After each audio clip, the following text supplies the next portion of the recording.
Ethan squinted at the faded photograph, his 4-year-old self a blur of delighted motion as he launched himself off a small dock into what looked like an inviting expanse of water. The caption, scrawled in his mother's looping hand, simply read, "Fearless at Lake George, 84. He was anything but fearless now, staring at the physical evidence of a childhood he couldn't recall, a past that felt as alien as a dream he'd never had. Returning home for winter break had been a welcome escape from the sterile confines of his college dorm and the relentless pressure of his engineering coursework. He'd envisioned lazy days, home-cooked meals, and perhaps a few evenings out with old high school friends.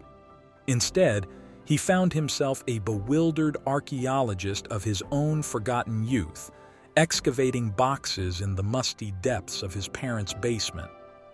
The photo albums, 3 of them, pristine amidst the jumble of forgotten Christmas decorations and ancient yearbooks, had been an unexpected discovery. Lake George, 1984. Lake George, 1985. Lake George, 1986. The titles alone sparked no recognition, but as he opened the first album, a face stared back at him, undeniably his own, chubby-cheeked and beaming with an uninhibited joy he hadn't felt in years. He was 4 years old, then 5, then 6, a constant presence in every sun-drenched, grainy snapshot. There he was, building sandcastles with intense concentration, riding a carousel with wide-eyed wonder, or tangled in a laughing embrace with 2 other boys. These boys, appearing in countless photos alongside him, were an equally baffling revelation. They seemed to be his age, their grins as wide as his, their hands clasped in what looked like genuine camaraderie. Yet their faces were utterly unfamiliar. Their names, if he'd ever known them, had vanished from his memory. He flipped page after page, a growing sense of unease coiling in his stomach. How could 3 years of summer vacations, seemingly filled with such vibrant experiences and close friendships, simply not exist in his mind? That evening, the subject of Lake George hung in the air, unspoken, until Ethan finally plucked up the courage. "Mom, Dad," he started, trying to keep his voice casual. "Do you remember those Lake George trips? The ones in the photo albums?" His mother, dishing out a generous portion of her famous lasagna, paused. "Oh, darling, of course. Why, you loved those trips. You'd count down the days until we left." She laughed, a warm, nostalgic sound. "You and Mark and Chris were inseparable, always getting into some sort of mischief. Mark and Chris." The names resonated with his parents clearly, but for Ethan they were just sounds, devoid of any personal connection. He felt like he was listening to a story about a character he vaguely resembled but had never met. His father, usually a man of few words, chimed in, "We always stayed at the Diamond Cove cottages, right on the water. And you kids were obsessed with the Great Escape amusement park. We'd spend at least 1 full day there every trip." He launched into anecdotes. The time Ethan had somehow lost his shoe on the Comet roller coaster, the elaborate sandcastle competition they'd entered and almost won, the evening bonfires where they'd roast marshmallows until they were perfectly golden. His parents' memories were so vivid, so rich with detail and emotion, that Ethan felt a bizarre sense of displacement. It was as if they were recounting a cherished family saga, and he, the protagonist, had somehow missed every chapter. He retreated to his room later, the weight of the unanswered questions pressing down on him. The photo albums lay open on his bed, a silent testament to a past he couldn't access. He stared at a picture of himself, eyes wide with delight, riding a miniature train. The joy on that small face was undeniable, yet it stirred no echo within him. It was unsettling, like a crucial piece of his personal history had been inexplicably edited out. As the months passed, The enigma of Lake George became a persistent whisper in the back of Ethan's mind. It wasn't just a simple forgotten memory. It felt like a missing limb of his identity. He'd tried searching online for the Millers or the Johnsons, the families his parents had mentioned, but without more information, it was a futile effort. The idea of a lost segment of his childhood, so completely absent from his consciousness, became an itch he couldn't scratch, a puzzle with crucial pieces missing. Finally, during a break in his demanding spring semester, a decision solidified. He needed to see Lake George for himself. He needed to stand on the very ground captured in those bewildering photographs, to breathe the same air, to hopefully jar something, anything, loose in his mind.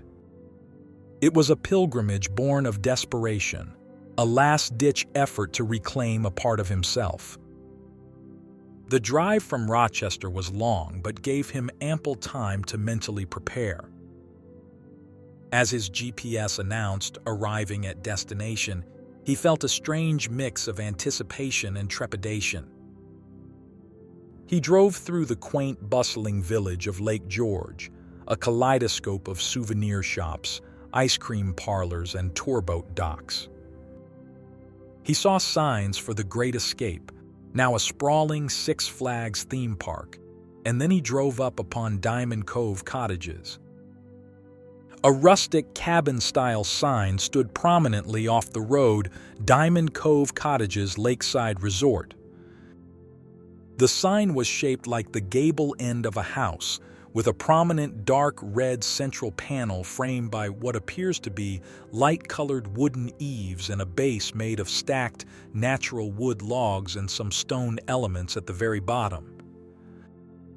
He parked his car and walked down to the shore, the breeze carrying the scent of pine and fresh water. The lake itself was breathtaking, a vast expanse of blue nestled amidst mountains. He closed his eyes, willing a memory to surface. He tried to imagine himself as that small boy, splashing in the shallows, building sand castles, his hand clutching a melting ice cream cone. He focused on the sounds, the sights, the feeling of the sun on his skin. But nothing.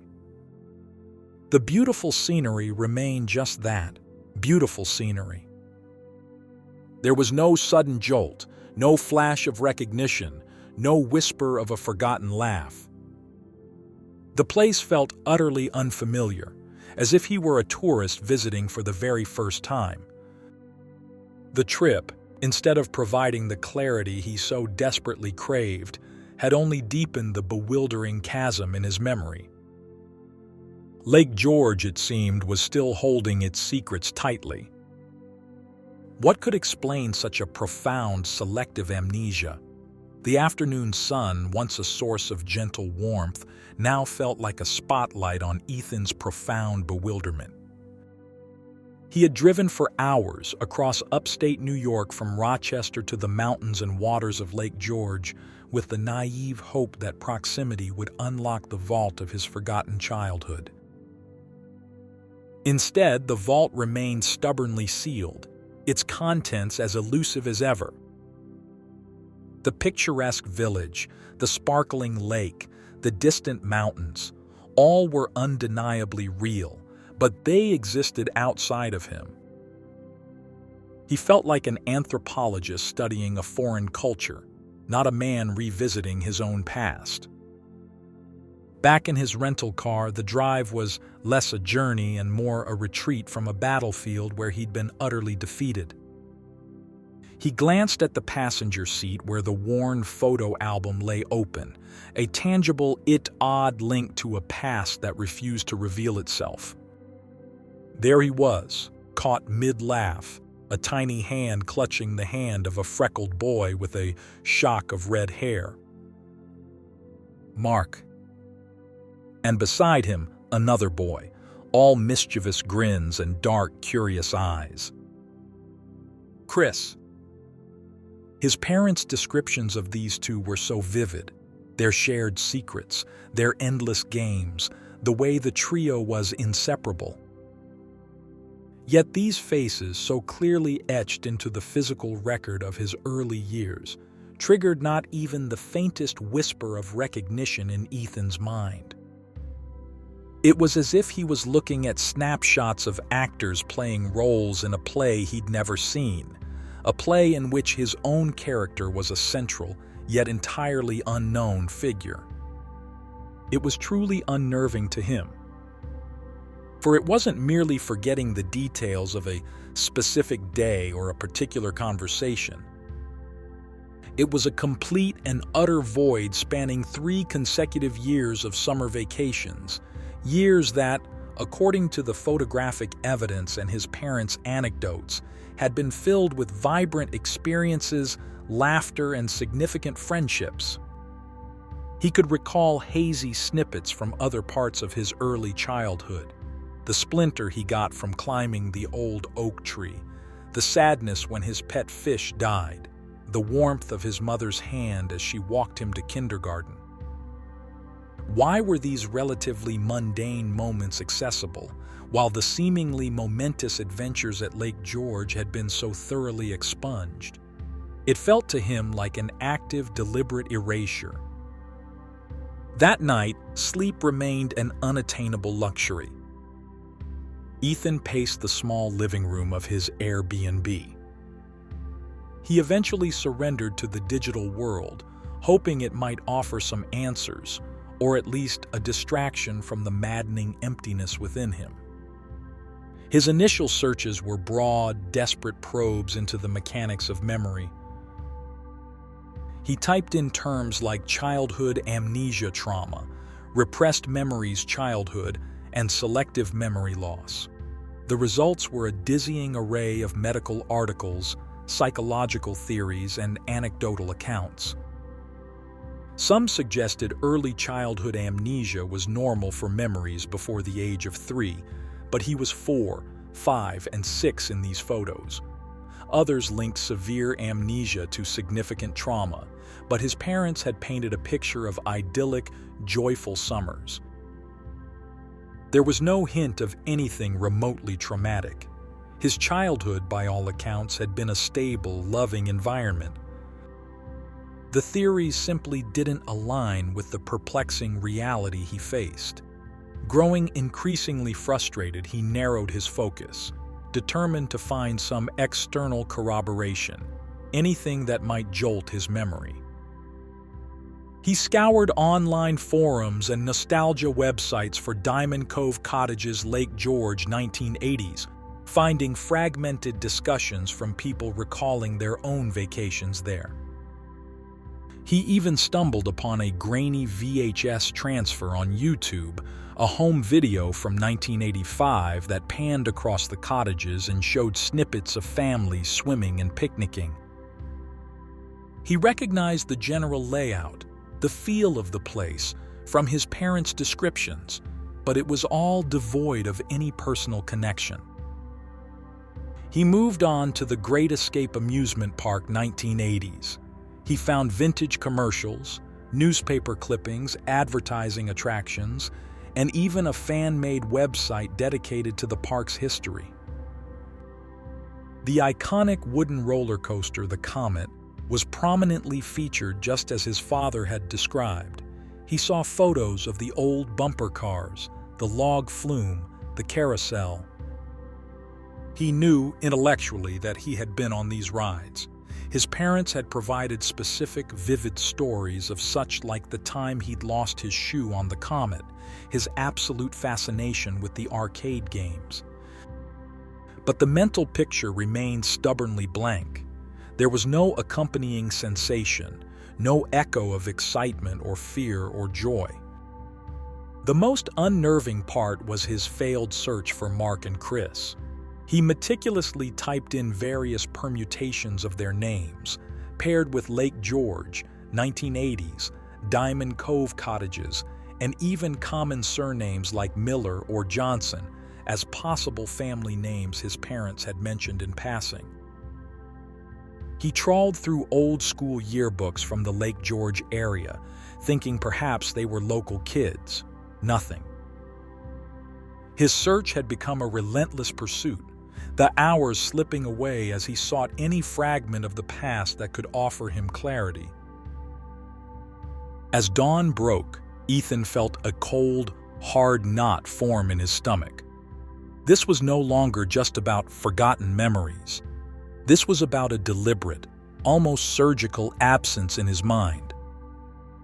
His parents, bless their hearts, truly believed he was joking, or perhaps just undergoing a temporary bout of forgetfulness. Their unwavering conviction, their vivid recollections, only served to highlight the anomaly of his own memory. What if something had happened at Lake George? Something so profoundly disturbing, so deeply traumatic that his young mind had erected an impenetrable wall, a psychic barrier designed to protect itself from the unbearable truth. The question swirled, pulling him deeper into a mystery that felt increasingly less like a simple case of amnesia and more like a carefully constructed silence. The idyllic summer scene in the photographs now felt less like a happy memory and more like a carefully crafted illusion, behind which a far darker truth might lie hidden. The drive back to Rochester was a blur, the miles ticking by unnoticed as a storm brewed within Ethan. He found his parents in the living room, his mom knitting, his dad reading the evening paper. They looked up, their faces etched with the familiar comfort of routine, a deceptive calm that was about to shatter. "Mom, Dad," his voice was murmured out, unfamiliar even to himself, with an urgency he couldn't suppress. "We need to talk about Lake George, all of it." His parents exchanged a quick glance, a look of concern crossing their features. "Ethan, honey, we already told you," his mother began, her voice gentle, but he cut her off, the words tumbling out. "No, you didn't. Not really." He laid the open album on the coffee table with a thud, pointing a trembling finger at a photograph of his 6-year-old self, a wide, innocent grin plastered on his face. "Who are they, really? And why can't I remember anything about them or those summers?" "Ethan," his father started, his voice low, heavy with a burden he'd carried for decades. We tried to protect you. You were so young. It was so long ago. We truly hoped you'd never remember, that the memory had just faded." A dread, sharp and absolute, seeped into Ethan. This was it, the precipice, the truth he'd unknowingly sought, and now instinctively feared. "Mark and Chris," his mother continued, each word a fragile step into a painful past. They went missing at Lake George in 1986. They were never found." The words hung heavy. Missing, never found. The carefree innocence of the photographs shattered, transforming into haunting portraits of a lost future.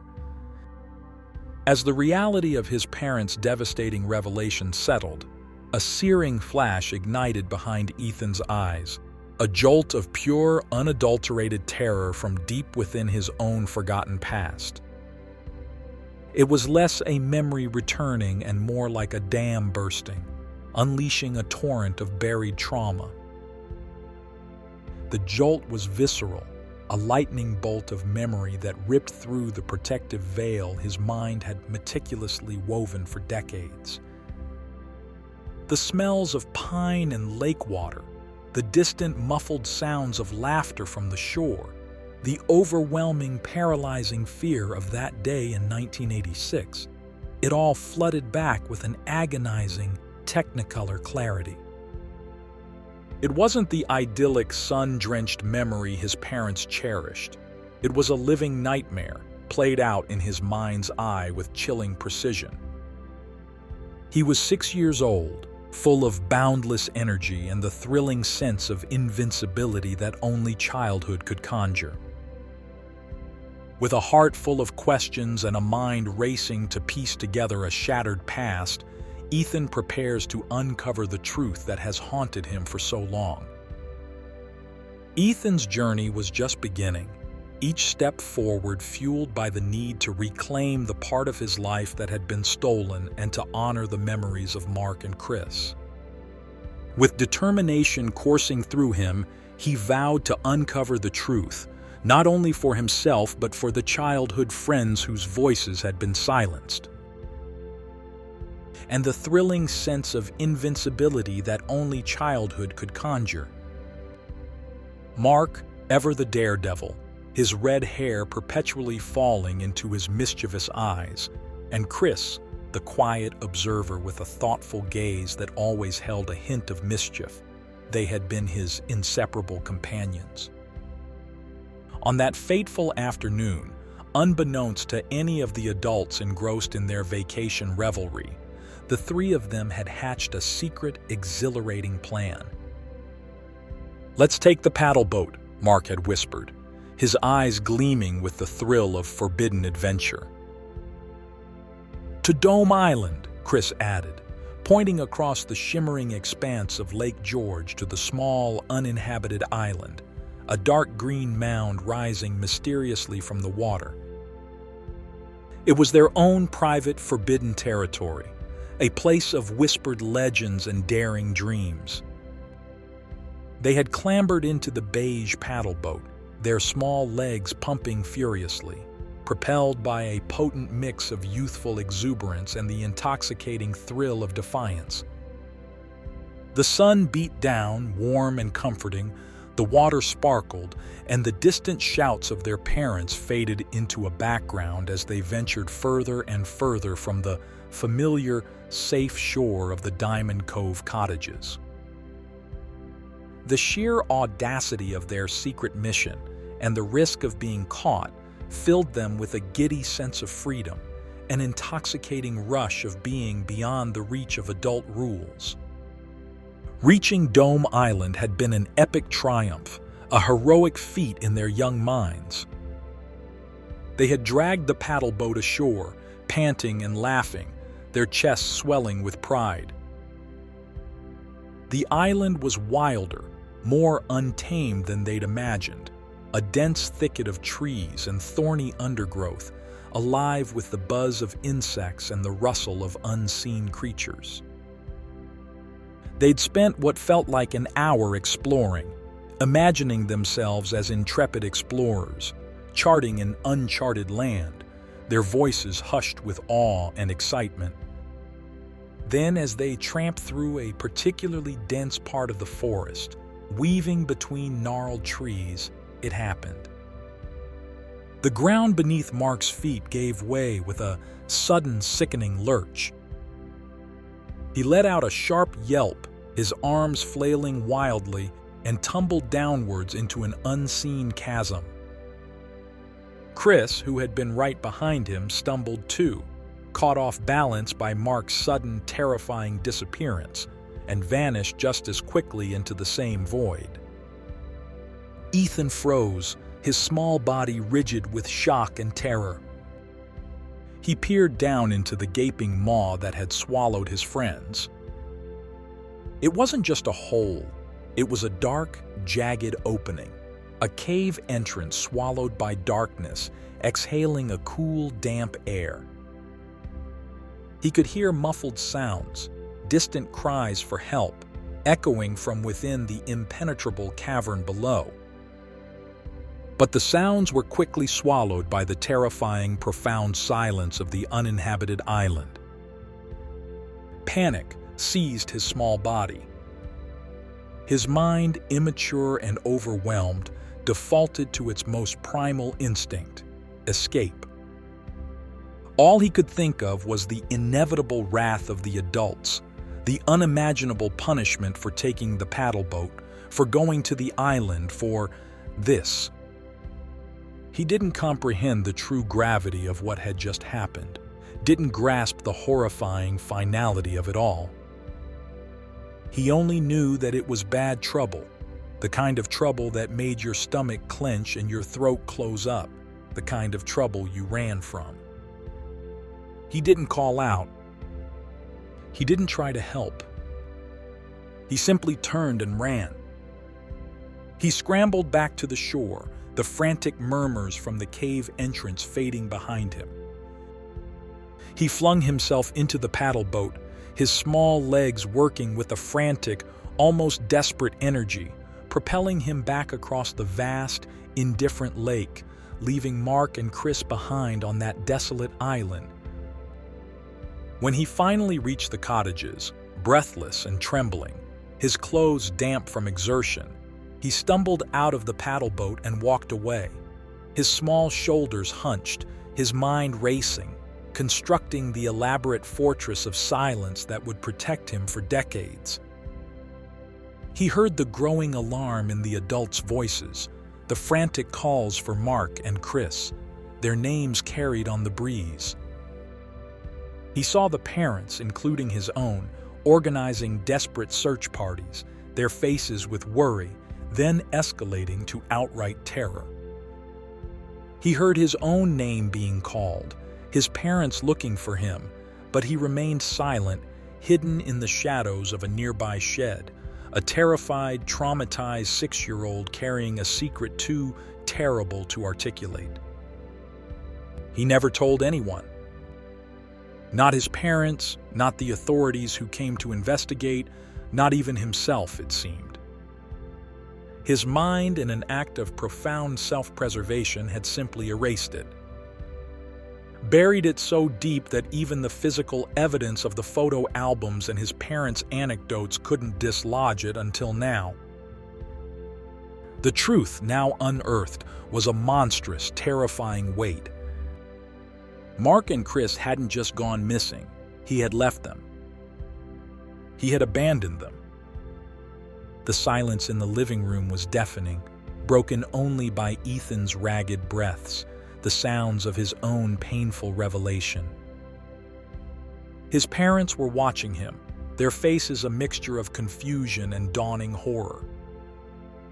They had seen the profound shift in his eyes, the sudden, stark terror that had replaced the bewildered blankness of moments before.